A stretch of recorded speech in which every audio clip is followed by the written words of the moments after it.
Okay, everybody.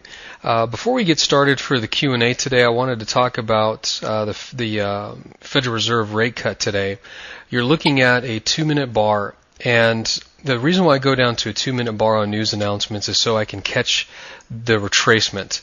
And generally, what you'll find with important news announcements is that the market will initially have what's called a spike or a big move up, and then a significant retracement oftentimes. If I go up to a 15-minute bar, you can see that you just have no idea that this is happening.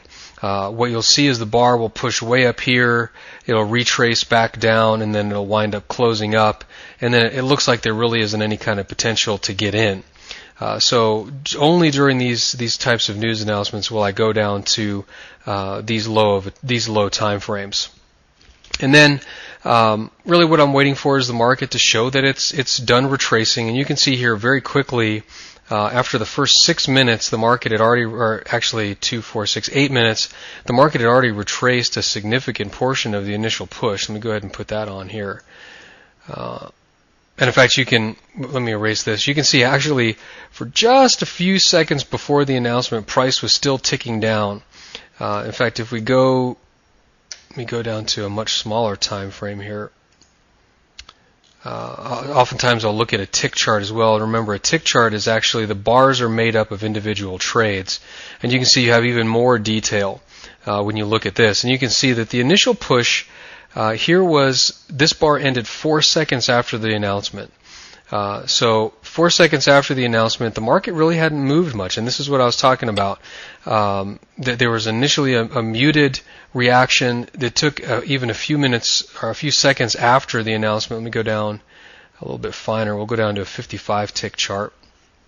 Now, I'm not saying that you should particularly be looking at charts this small, because as you can see, there's just a lot of noise. It's easy to get lost in what the market is doing. All I'm trying to do is illustrate what's going on here.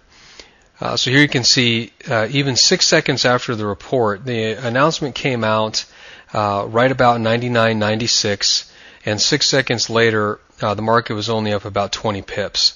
So you can see what the tick chart does is it gives you a really good idea of the momentum. Here was the initial push. You can see there's the market relaxing, trading sideways, and then the second push or the second leg up after the announcement, and then here's the overall retracement. And you can see the market just sort of crawled its way down. There really wasn't any kind of excessive selling in here. In fact, you can see most of these bars don't have much in the way of a candlestick, or I'm sorry, in the way of a body. The market just sort of churns its way down. There's the full-on retracement. Let me go ahead and put this on here. So you can see it comes down here to the 618 retracement and then starts to move its way back up. And remember, this is a 55 tick chart, so every 55 trades, a bar is going to print. And I'm telling you, these things can go across very quickly. Like this bar only took 6 seconds to complete. The next bar took a little bit longer. The next bar a little bit longer. So you can see that more time was going by between each individual bar, indicating the momentum was starting to die off fairly quickly, even though the market did wind up pushing up. But